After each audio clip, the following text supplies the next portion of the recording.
Ben je ook klaar met vergaderen in het onderwijs? Zou je het ook graag willen hebben over waar het in het onderwijs echt om gaat, namelijk leerlingen en lessen? Luister dan naar deze aflevering over responsief coachen. Vandaag zijn te gast Josh Goodrich, CEO van Steplab en ook nog eens auteur van responsief coachen. En Rachel Sewell, die ook werkzaam is bij Steplab. En vandaag praat ik samen met Sacha van Looveren over hoe je responsief coachen in je schoolorganisatie kan toepassen.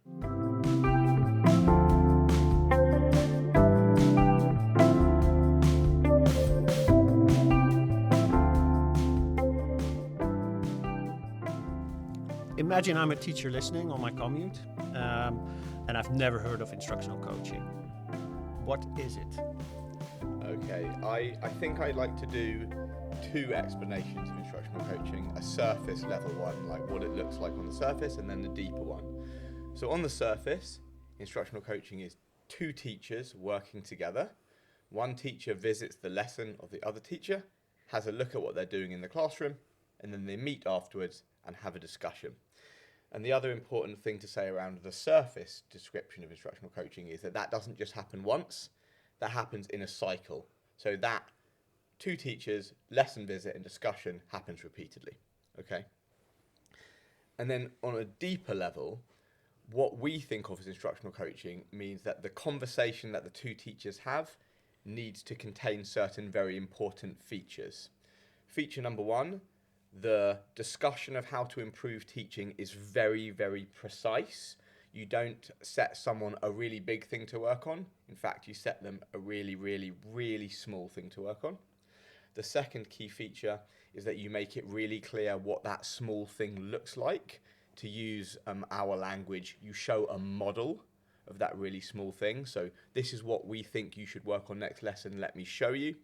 And then the final key feature is that you do a plan for how that thing is going to happen and you rehearse that thing. So I think, just to summarize, two teachers meet up, visit a lesson, feedback, set a granular, precise target, show what that target looks like when done really well, plan for that target, and rehearse it so that the teacher is very, very likely to make that change when they go back into the classroom. So for full clarity, Rachel, you've been a coach in your school when you were still working in the school. So what did that look like in practice? Like, do you have an example of somebody that you worked with? Sure, yeah. So somebody I was working with a science teacher who was in her third year of teaching. So what that looked like in practice is every week I would visit her lesson for 15 minutes, 20 minutes. Whilst I was in the lesson, I would be observing, thinking about if she'd achieved the previous step that we'd set. So as an example, we were working quite a lot on behaviour, making sure that she had students' attention before she gave explanations. And I would be within the lesson, like scripting my feedback, so scripting my praise, thinking about the next thing that we might work on. We would then meet kind of usually about 24 hours later, and I'd deliver that feedback that Josh has just described. And so after like 6 to 12 weeks of doing this, because I'm guessing you'll visit every week or every other week. Yeah. So what does that look like? What kind of differences do you see? So Josh talked a little bit about this idea of working on a granular step, like one step at a time. I think what you'd hope after 6 to 12 weeks is that those steps start working together to achieve a wider goal. So you might be thinking about securing attention. It might be that after 6 weeks, you've nailed an entry routine. So students come in, they sit down, they know to do a retrieval starter, they know what to expect. And I think in terms of what's starting to happen is that students are used to the routine, the teacher's used to the routine. We start to see kind of habit stacking. So you've nailed one particular thing, and then that enables you to kind of build on it the following week.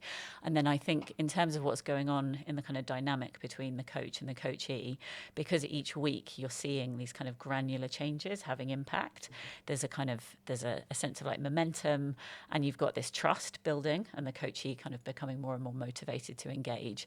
And you also start to see a kind of shared language evolve between coach and coachee. You've got kind of words to describe and phrases to describe particular techniques that you're using, like wait time or scanning the classroom, for example. Yeah, so in England, instructional coaching is a big deal. Like a lot of schools are doing that.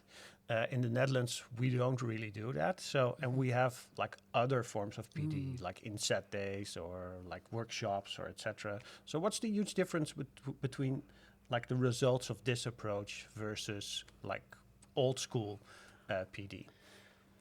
So I think one of the challenges that we set out to respond to when we started thinking around working towards this instructional coaching approach is the sad reality that most kinds of professional development don't lead to teachers doing something different in the classroom. If we think about one of the most classic forms, which is the inset day, just to describe the inset day, usually at the start of the school year or the start of the school term, all teachers get together. They have sometimes a very exciting day, lots of speakers, lots of activities, and then the following day they go back to their normal jobs. And the idea there is that we're supposed to take some of the ideas. Often maybe we're exposed to 100 new ideas, and we're supposed to keep those ideas in our mind, go to a lesson, and do the ideas. But of course, the reality of the life of a school is that makes it probably impossible that we make any of those changes. Schools are noisy. Schools are incredibly busy. Schools are stressful. In our classroom, even though we want to make a change, we might have a really clear idea for what change we want to make. There are usually 30 people in that classroom that really, really, really don't want us to make that change. In fact, they'd much rather that we tried to make it and failed because it will be funny for them or whatever it is. You know, they're not on our side in terms of helping us to be better. I'm talking about the students. We were wondering. Yeah. So the school environment is an incredibly challenging environment for teachers to take what they learn and put it into practice. And so what we needed to do is find a way of doing PD that helps teachers to overcome those problems. And the way that we landed on was instructional coaching. The reason I think it overcomes those problems, well, there's a few different reasons. One is because it's cyclical.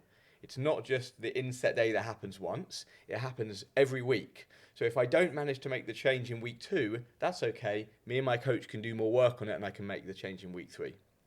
The second thing is that it makes change really granular and precise. Although I might not be able to make a big change or remember 100 things, it's more likely I can remember one very specific thing, particularly if I've been shown exactly what that specific thing should look like in my own classroom context. And finally, the job of my coach is to sit down with me and help me plan that change into my next lesson, so that when I get to my classroom, I know, okay, so here in my lesson plan, I was going to try out using a paired talk routine, having students talk in pairs. I've designed my resources. My coach has helped me script what I'm going to say, and it makes it much more likely that I can make that change. And so what I think instructional coaching does is it sort of replaces all the old forms of PD which make it difficult for teachers to change with as many things as possible that make it easy for teachers to change, even though the school environment is difficult. Does that kind of answer that question? I think so, yeah. Because you are talking about the cycle, and you do it frequently. But when we talk to schools, we hear a lot that they don't have the time for that. So what is your experience with schools who are implementing instructional coaching? It's a good question. I think one of the big challenges in schools is that we're time poor. Everybody's vying for time, and that time to train teachers, you'll have a leadership team where everybody thinks that teachers need training on something different. So in terms of how and coaching only works, like you said, if we've got those repeated cycles, so that means there has to be time protected for teachers to give and receive feedback. You can't kind of make that change wholesale immediately. So I think the most successful thing we see in UK schools is people beginning with a pilot, and that's certainly something I did like when I was setting up for the first time. So 8 teachers who were willing, who were eager. I trained them. I got them to give up an hour of their time each week to coach and be coached. And then 6-8 weeks in, they were starting to see real impact in their classroom. They were up for kind of sharing the impact of that. And that was great for me to present to my leadership team. And then it was a kind of gradual journey of that pilot kind of snowballing and expanding until 2 years later, we had it built into our school day. The time was protected. To add to that, because because I certainly would agree that if anyone's going to pursue a major change in anything they do in their school, that doing a pilot first is the right thing. The other thing I would say is there is always time to be found in schools. Lots of schools spend a lot of time doing stuff which doesn't really turn the dial on student learning. Yes. Yeah. There tends to be lots of meetings. Yeah. Lots of the ways that school do meetings are about information sharing. It can be very procedural. Yeah. It can be spent doing very time-consuming things which don't really add too much value. Like we used to spend just so much time, like standardizing assessments, hours and hours a week.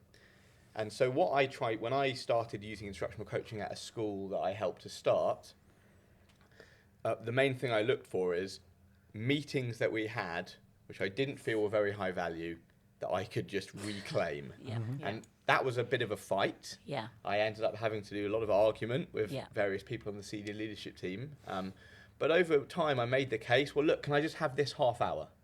And they're like, fine. And so suddenly I have a half hour. I have all my team, they have to be there. Some coaching can happen or some rehearsal can happen. And when leaders start seeing the value of that half hour, you're like, well, this half hour, can I have that as well? So it's about looking at the school day, mapping out all the things that you're currently doing, and just having a really clear-eyed look, like what is the value that we're getting from this time that teachers spent together? Because if we're doing this meeting just because we've always done this meeting, that's not a good enough reason to have the meeting. And there are loads of ways to make coaching work, but you don't need to find loads of new time. You can just repurpose old time that can be used in a more effective way, would be the thing I say there. Yeah, and really look close to what is affecting student learning. And that is maybe the shift we have to make if we look close at that time. Yeah. And so there is time. Where is time to win for students? That's The one warning I would give is the big mistake I made regarding time was asking teachers to do things in their own time. Yeah. So when I initially set up coaching, I had a bunch of very keen teachers. I made everyone excited around the idea of instructional coaching. I was like, well, find some time, do it in lunchtime, do it after school. And for about 3 weeks, people, the excited people would do it. And then the nature of the busy school got in the way and it died. Yeah. So what I learned from that is that you do have to provide the time, and that's when I started looking to swap out meetings with time for professional development. Yeah. So your book on responsive coaching is coming out. You have a lot of experience with instructional coaching. So why did you feel it was important to write a book on responsive coaching rather than instructional coaching? Good question. I spent a lot of time looking at the various research and non-research kind of people's opinions about what instructional coaching was. And what I noticed was that actually, while the researchers tend to agree, the sort of popular instructional coaching people ended up in two very, very opposite camps. We have Paul Bambrick-Santoyo with his directive instructional coaching coming out of Uncommon Schools in the US. And that kind of instructional coaching basically is like a very important, knowledgeable leader comes to your classroom, tells you how to get better, and then you do it and they check. And sometimes that's good. And then we have, on the other side, we have Jim Knight. And Jim Knight is from the US, and this is a kind of very open, more like grow coaching, which you, colleagues in the Netherlands might be familiar with. I don't think so, but I think they understand the concept of a more open coaching. So in essence, you start with what the teacher wants to work with. Yeah, and you don't really give ideas. You are, throughout this coaching, you only rely on the mental resources of the learner. You're not supposed to really supply too much information until very, very late in the coaching cycle, if at all. And so I found this very confusing because, obviously sometimes directive coaching is right and sometimes more open coaching is right. And so to solve this problem, I started having a look at what the science of learning tells us about how learning happens. Because one thing I know for sure is that children and adults learn the same, and teachers and people in other jobs learn the same. We all learn the same. And the thing which really exploded this for me was expertise reversal effect, which is essentially, for a novice, direct instruction is by far the most effective way to learn. But for an expert, discovery learning is by far the most effective way to learn, because experts can rely on the mental resources they already have, whereas novices don't have any mental resources, so we need to give them to them. And so I thought, well, okay, I need to try and apply this to coaching. The additional challenge is that it's not easy to think of teachers as like one smooth, homogenous, I'm a novice or I'm an expert. I might be an expert teacher of Macbeth to my year 9s because I've done it every year for 10 years in a row, but they put me teaching Spanish and I don't speak Spanish, and so I'm a novice. And not only am I a novice at teaching Spanish, but my classroom management gets worse and I can't do assessment, so I become a novice in every area. So what I was looking to do was find a coaching approach where we can find out whether the person we're coaching is a novice or an expert or somewhere in between, depending on what we're coaching them on, and therefore we can give them the coaching approach they need for the thing they're trying to learn. I'm not sure how clear that's been, but I wonder if I can give you that's exactly what I wanted to say. What I love about the book is that the whole new approach is where you look at, like, you sort of diagnose the person that you're coaching, and you sort of structured the way that you can have a conversation with the coachee to see, well, where do the problems start, or maybe there are no problems at all. So for example, I think the first step is that you start with awareness. Like, is a person aware of what is happening in the classroom? And then if you see, well, somebody's very aware, then you sort of skip to the next part. Or you could try to be more directive in the sense as well. You didn't see this, or you didn't see this. So you give some more directive feedback on things that happen, and then you've structured the conversation to get to the end point. So you follow a few steps, and then you head to the end point, which is the next step, like the next granular step that somebody needs to take. That's exactly it. That's exactly it. Yeah, there are some different diagnostic moments as we progress through the coaching conversation. So actually, we can have a coaching conversation which is directive in some parts, but very open in other parts, depending on what the teacher needs. I wonder if we could, is it worth doing an example of how that might look? Yeah, definitely. So, what's a good example here? Let's say I'm coaching a teacher on something simple like their entry routine. So, how effectively they can get students to walk into the classroom and get down to learning straight away. And so I watch them teach, and when I'm watching them, I notice that they don't look at students when they're coming in, and so the students come in and they're very naughty, and a couple of students hang around outside and have a little fight or whatever it is, and then students take a long time to sit down, and someone throws a pencil across the room, or whatever it is happens. And I'm in a lucky position as a coach because I can sit at the back and just look, whereas the poor teacher, they're stressed, they're not seeing what they need to see. So we sit down and have a conversation, and I say, Rachel, thank you so much for having me in your lesson. I know we've been focusing on your entry routine, so I'd love to continue talking about that if that's okay with you. Sure. Can you just talk me through the first 3 minutes of your lesson? How did that go? To be honest, it was a bit stressful. Like I couldn't get my PowerPoint to open. I was trying to find my resources, and I think the students came in and they were a bit unsettled. So yeah, it wasn't the best.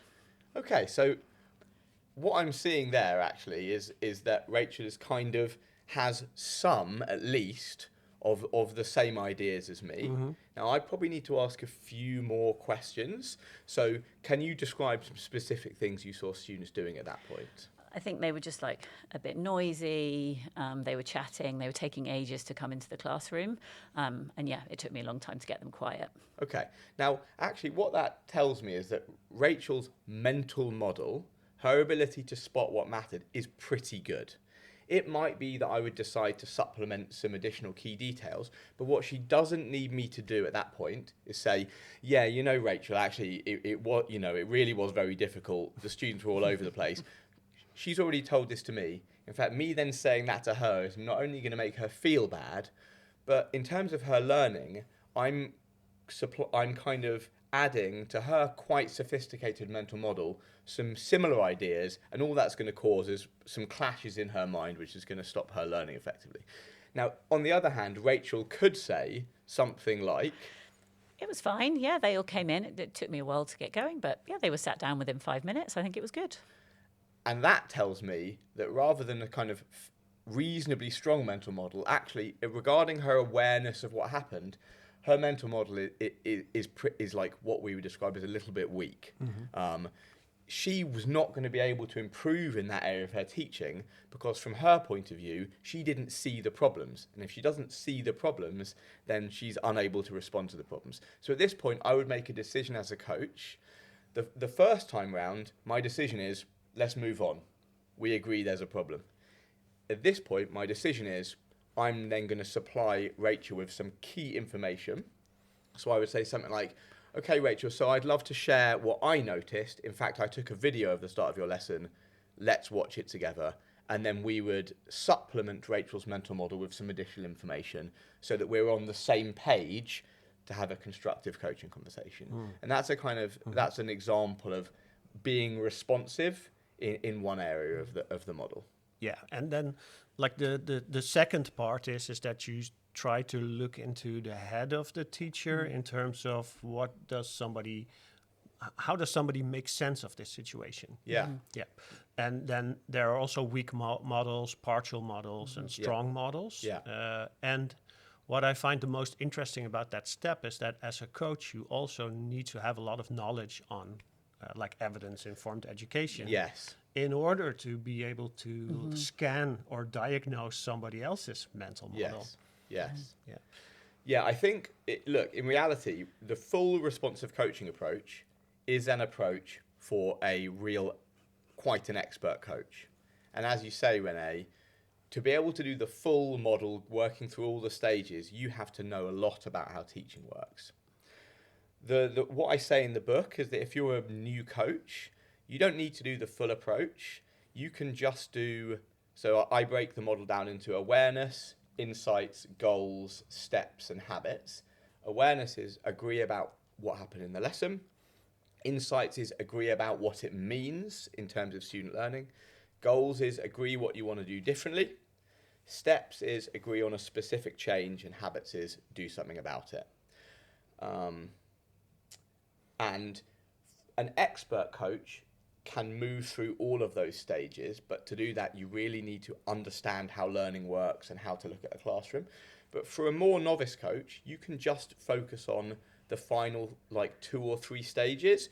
All you need to focus on is steps and habits. You can be a great coach by agreeing on a granular next step and helping someone to rehearse it. Mm-hmm. And so that's what I say that if you're learning to coach, you can begin with. And then as you develop in your expertise, you can move back and add a focus on goals, and then add a focus on insights, and then add a focus on awareness. So I think there's a way of exploring the book and the ideas, no matter where you are in your journey towards being an expert coach. Yeah, and I've understood that you, as when you were still a school leader, that you had set up a system around like these steps. Like you've made criteria, you hung them up on the wall, like you gave them resources to help them coach each other and just focus on next steps and creating new habits. Yeah. And I've also heard, but I might be wrong, is that you turned that into a platform. Yeah. No, you're wrong about that. Yeah, so actually it's interesting because Rachel was you were the first school that we worked with way back when it was just a sort of bit of paper basically, or just after a bit of paper. So what happened was I was part of a team setting up a school. I had loads of very very expert teachers. These because when you start a free school up, you can basically be like, everyone come and work with me, and all the best people want to come. And I was like, well, perfect. I can put these people together, have them coach each other, and they'll do a brilliant job. They did a terrible job. They did exactly the same, bad quality PD that I'd seen everywhere else. Big woolly targets, which didn't mean anything. Only asking questions, never giving actual feedback. And so I was like, what can I do about this? And so the first thing I did was look at some of my favorite books on how to teach. Teach Like a Champion being absolute number one. Dan Willingham, and the research. And I thought, well, actually, these books are still just too big. Teach Like a Champion is too big. It's not granular enough. So I spent a long time breaking them down into tiny, tiny, tiny targets and success criteria. And as you say, they were hanging on a nail on the wall in every classroom so that a coach could pull that off the wall and flip through. And then eventually, because that was unwieldy and that we kept on losing the books, students actually realised that a fun thing to do would be to steal them or draw various body parts on them. So we made a system, we put them online, and actually, Rachel, you came to visit my school? Yeah, I did, as part of a course that I was doing when I was just with Harry Fletcher Wood, when I was just getting excited about instructional coaching. Yeah. And then you gave me powerful action steps for free, I think, and I experimented with it for a bit. Okay. Yeah. And what did that do? What kind of changes did you see that make for you? So I think that was the kind of pilot that I was describing, and I think the big thing was it was the scaffolding that the individual granular steps provided.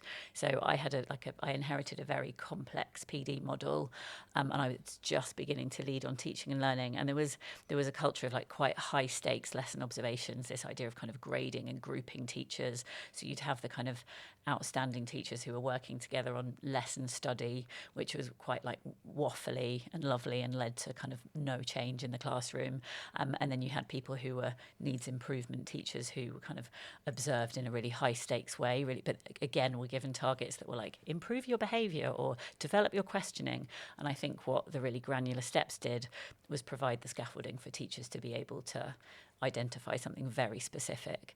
And I think as the platform evolved, I vividly remember a few years in, Steplab added videos to the platform, and I actually hadn't noticed. It was kind of a week in, and people came to knock on my office door and said, "Rachel, have you seen the videos on Steplab? They're amazing. Can we get our students to do that?"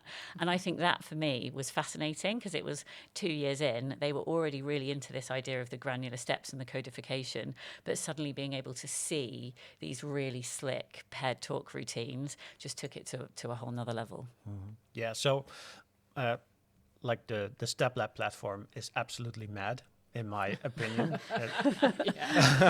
Because I translated all of it, and I know how much stuff there's in there. And there's it's such, you broke it down into such a granular level, even something like turn and talk, where you go well, turn and talk is easy, right? So you just say turn and talk, and then everybody starts talking to each other. It's it's been all broken down into what type of question are you going to use? How are you going to monitor that everybody's talking? How are you going to make sure that everybody talks evenly? They both talk 30 seconds rather than one person dominating the conversation. It's you can go through all the steps and do a perfect version of turn and talk. And everybody who's working on it, some people might already have a good question, some of them might not. So it's all this research has been broken down into very concrete steps that you can coach somebody on, and also make it achievable for everybody. So in my experience on using the platform to coach people, is that it also leads to a lot of success experiences for teachers, is that they can feel oh, wow, I can do this. Yeah. And that's been really good. And I think for even kind of real novice, inexpert coaches, the fact that the steps are so concrete actually makes it quite difficult to do a bad job of coaching. It provides this phenomenal scaffolding. Yeah, I mean, in my experience, expert coaches don't really, there aren't very many of them. Exactly. I mean, I have been a coach for 15 years, and I think probably for 14 of them, You were a novice. I did okay, Mm-hmm. but you know, I could have done a lot better. I'm unconvinced that it matters that much. Yeah. I think the thing that matters is if you're learning to be a coach or you're coaching now and you don't feel like you're doing a very good job. For me, the thing that matters is you show up, you go and see a teacher's lesson, you have an open discussion with them about what they could do better.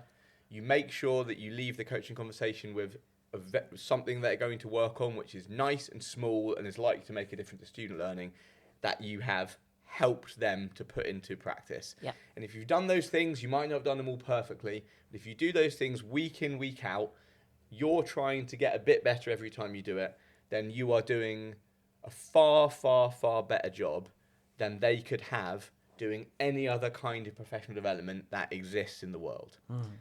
You know, you don't need to be perfect as a coach. Yeah. You just need to be there. You're actually talking about building the culture of learning for all the people in the school, not only students, but teachers, and consequently. And yeah, we saw that in a school in England, and they were all coaching each other. So you have the expert model and the model where all teachers coach each other, and it was amazing. Only the buzz in the room, and everybody was talking about his teaching. It was such a great experience. Yeah. So how do you guide schools in what model you should use? It's a good question. I think there are, is your question kind of around whether it should be a reciprocal model where everyone coaches each other or whether it should be expert? I think it comes down to, first of all, it's a little bit about the kind of capacity and expertise in the school. So a potential pitfall of going straight into everybody reciprocally coaching each other is that if they don't have evolved enough mental models of what makes great teaching, they could arguably be coaching each other to get worse. But that's quite unlikely when you've got a scaffold like really good granular steps.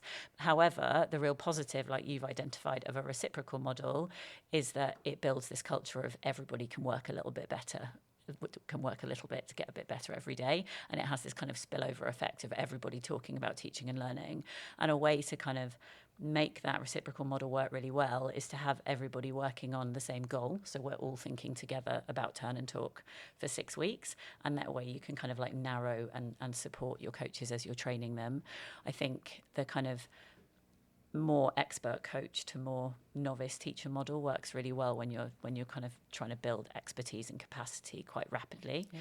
And then the dream is that you can have a kind of hybrid. So you can have your expert coaches to perhaps work with those teachers who are a bit harder to move on or who are working with more kind of complex areas of pedagogy. And then you can have everybody working on the school's kind of one PD priority for that term. Yeah. Yes. I'm sorry. Well, what I saw was also really nice around autonomy of the teachers, because that's in the Netherlands is quite a big thing. And what I saw was that they were, like you said, working on a thing together. Yeah. So in this school, at this school, they wanted to have more silent corridors because there was a lot of bullying, and they want to get rid of that. So they were working together on that goal. And in the coaching, they could also work on their own goal. So I thought it was a really nice thing that was working next to each other. Yeah. Yeah. I think autonomy is a funny issue in schooling because I think that it's sometimes misunderstood as an idea. There is a bad way of coaching someone, which is where you turn up to their classroom and you say to them, "This wasn't very good. You have to do this now. See you next week." Yeah. And that's bad because it doesn't feel very open. You're not motivated. You're not. The teacher's not part of the discussion that leads leads them to understand why they need to work on a thing, right? But there's another world in which I would be coaching Rachel, and maybe Rachel's seen the wrong thing in her entry routine. You know, she thought it was brilliant. And I say, "Well, Rachel, I took a video and let's look at it together." And we look at it and she's like, "Oh yeah, I wasn't actually really looking at what was going on outside the classroom, and I didn't see that these students were fighting. And and she says, well, I don't know how do I fix that problem? I'm so stressed out. And I say, well, one thing that we could try is you spending the beginning of your lesson standing at the door, half in, half out, so you can see the outside and you can see the inside. That'll help you to solve the problem for this reason. Does that sound like something that you might want to try? Now, she didn't come up with that idea. No. So you might say she's not autonomous. But that is a confused idea of what autonomy is. Autonomy doesn't mean deciding what you want to do. Yeah. Just autonomy means agreeing that it is the right thing for you. Yeah. Rachel is like, oh yes, I can see that would work for me. I would like to give that a try. And then there's the third example where the idea of autonomy is taken so far that you say to me, hey, Rachel, what would you like to work on in your teaching? I can't even get my class to enter the classroom calmly and quietly. And I say, oh, well, I'm really interested in whole class discussion or live marking. And then as a coach, you're stuck because you can't help me with the thing that you actually know I need to work on. Yeah. But I've been made to feel like I should have the autonomy, in inverted commas, to decide. Yeah. But it's not going to have any impact. Yeah, I think so. Sam Sims, who's a professor in the UK who works a lot on education research, really helped me to understand this idea, and I talk about it in responsive coaching, is that a teacher that is struggling in the classroom and is unable to get better, often because they're in charge of what they get to work on. So poor old Rachel, who doesn't know how to get her class in, but has been told that mini whiteboards is the thing. So she's plugging away at using mini whiteboards, but her students are fighting outside and won't come in the classroom and sit down. And so her class is out of control. She's not autonomous. She doesn't have the power to decide what happens in her own classroom and the students actually do it. That is the very definition of not being autonomous. And so the argument we make is that actually to help a teacher to develop real autonomy, which is the autonomy to teach your class in the way that you want and have them learn and be successful in your job, which I think is what autonomy means. You actually sometimes need to remove some autonomy, the autonomy to decide what to work on. Because a novice doesn't know what they should work on to be a better teacher. And they won't feel successful. Exactly. And they will not feel successful. It will backfire in that way. Yeah. Yeah. So it's a fun autonomy. I mean, I don't know if it's the same here, but in the UK, people get confused about the issue because we're talking past each other.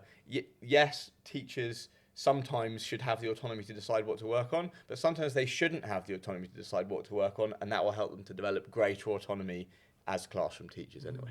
Yeah.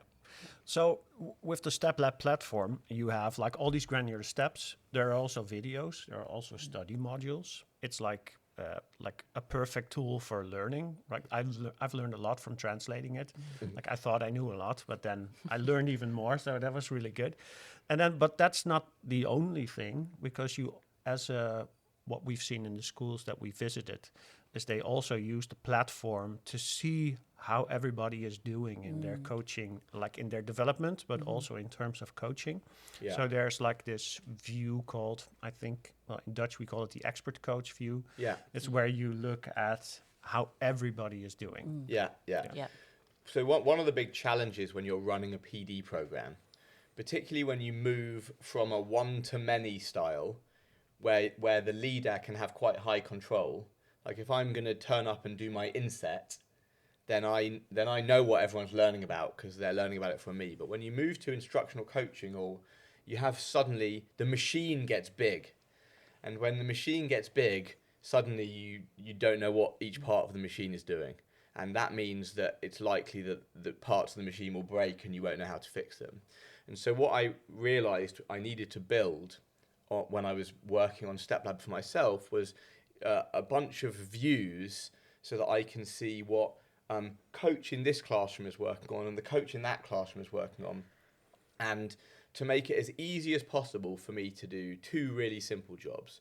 Job number one is, are people doing it? Because if people aren't doing it, it can't work, right? And we know that schools are very busy places. Sometimes people don't do it, and it's not their fault. there was a behaviour problem. They got put on doing a lesson cover, whatever it is. But obviously my job as the expert coach is to be like, hey, you didn't do your coaching this week. Can I help you? And can we please make sure we do it next week? So Steplab helps with that. And then probably more importantly is it good and is it working? If we have lots of coaching happening over here, but we don't know whether the conversation was of high quality, and I, as an expert coach, don't know how to go and see the teacher and be like, so you said you were working on paired talk, can I see that you've made an improvement in paired talk? If I don't have this data, then I can't, from the top, look at whether my PD program and my coaching program is doing the job I need it to do. So that's the point of those tools. Mm-hmm. So, and can you do like a school-wide improvement program using instructional coaching and not use Steplab, right? Is it possible to... It is possible, but Mm-hmm. but I think what we see is schools who have things like, Google Forms or spreadsheets. You need some form of what Josh has just described. First of all, of tracking that it's happened, and you also need a way of monitoring the quality. And it's very difficult to build a tool that does all of those things. You also need something that provides, as we've talked about, the kind of scaffolding for the coach, so the granularity and the codification of the steps. And to find something that does all of those different things is quite difficult. Mm-hmm. Yeah, so I find that in supporting schools in developing instructional coaching, that having an overview of what everybody's doing is really helpful. Yeah. Yes. Especially because Absolutely. you can take very good examples of what people are doing and show them to everybody else. Yeah. Right? So you can go like, well, this is like a perfect like investigation of somebody's mental model. And then I'll just write an email to everybody, or you can show it like during your team meeting and say, well, let's all talk about like what somebody did and why this is a very good example. Yeah. And that raises the bar for everybody on what is happening. Yeah, I think when I was leading on coaching and PD, it was just like a routine for me that every Monday morning I got in at 7 a.m. I'd spend 20 minutes on the lead page or the expert coach page. I'd look at who'd done their coaching, I'd look at the quality coaching, and exactly as you've described, in staff briefing, shout outs for people that had completed their coaching really consistently. And then like every fortnight we had a coaching focus. So I'd share like, this was an ace example of praise. Let's just turn and talk for a moment. What makes it really good praise? This is a really good example of a diagnosis question. And like you've said, that just built the culture and the kind of norms around the fact that, hey, coaching and feedback is something that we value, but it's also something that we deliberately do really well and invest time in. Mm-hmm. The other thing which we found over time that was really important was actually sharing footage of teachers from my school. So Steplab, as you said, we've started to build a massive library of examples of expert teachers. And that's really important because without a model of what great looks like, it's very hard for a coaching pair to know what to aim at. But over time, schools that are starting to use this are going to want to replace the or add to the examples on Steplab with examples they've shot.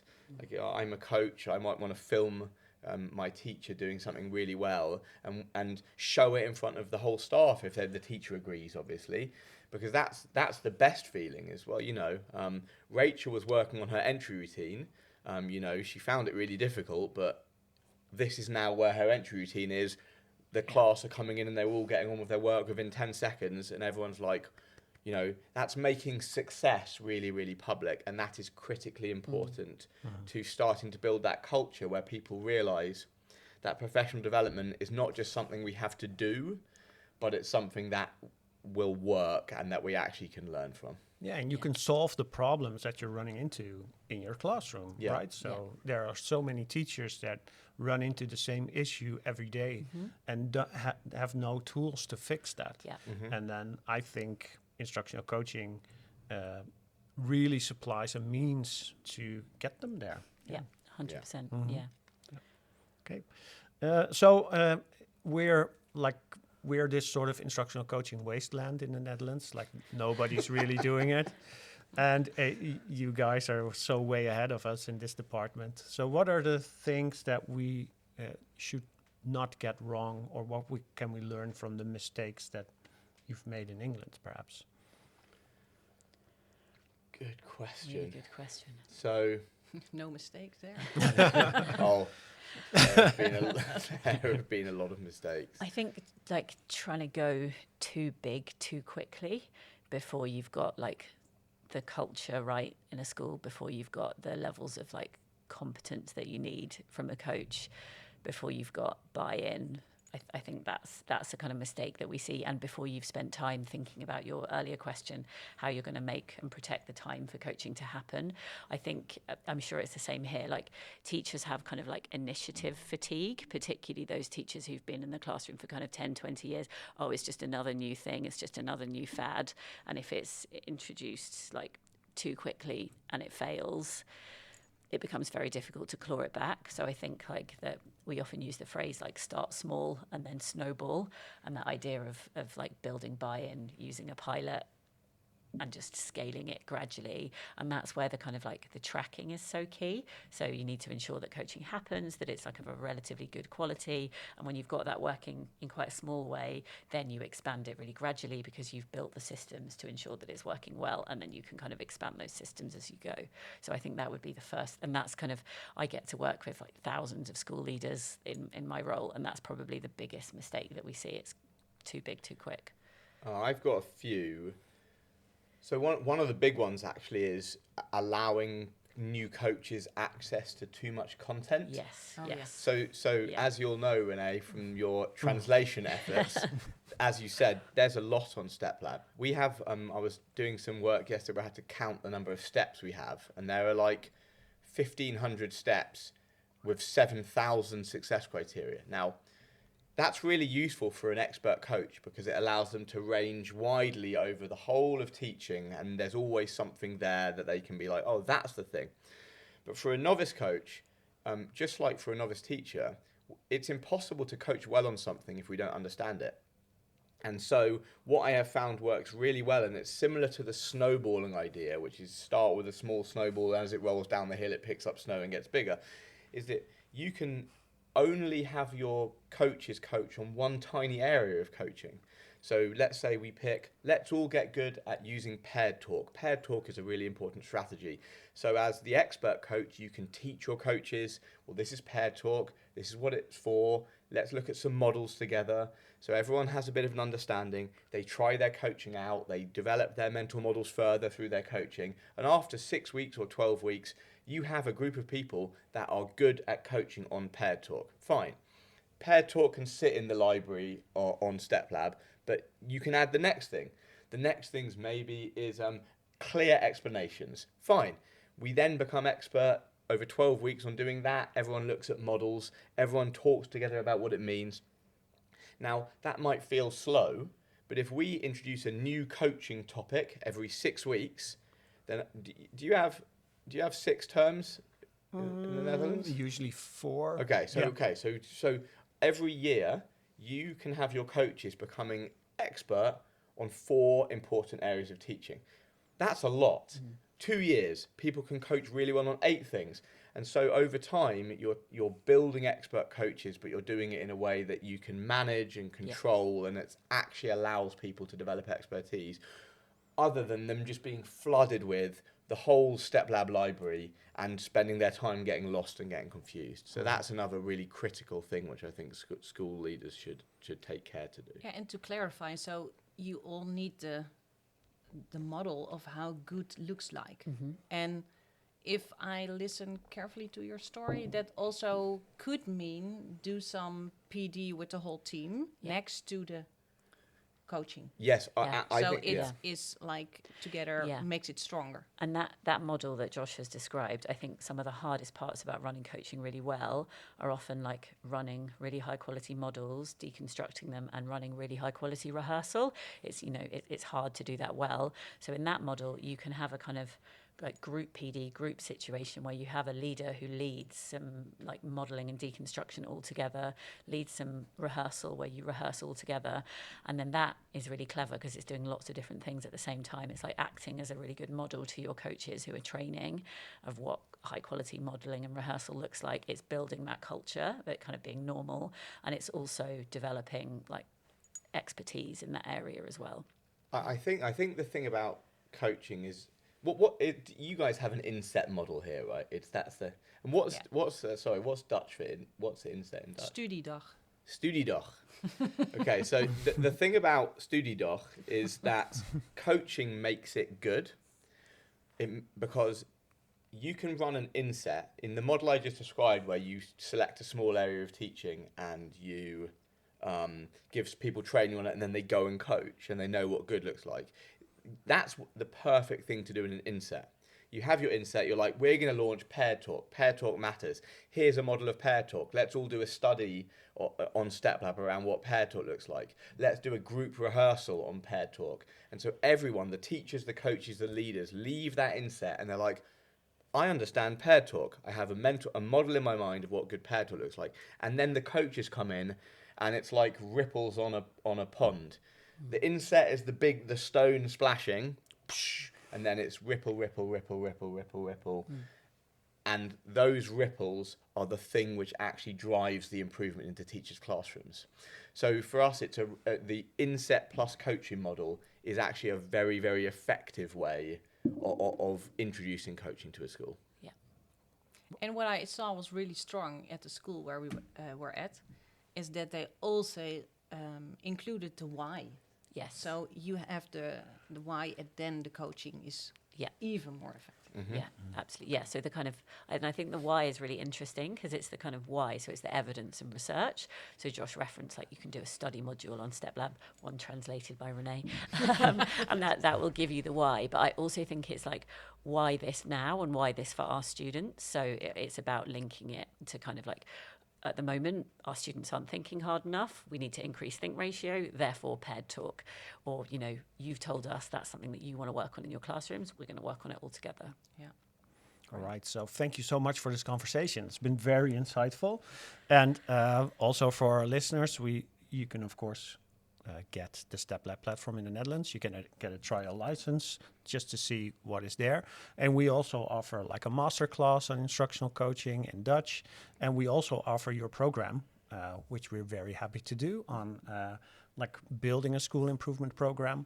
And also what we do, and that's what I really like about the program that we can offer on your behalf, is that it's very granular also. It's like we really take you on board as a school into how to introduce this.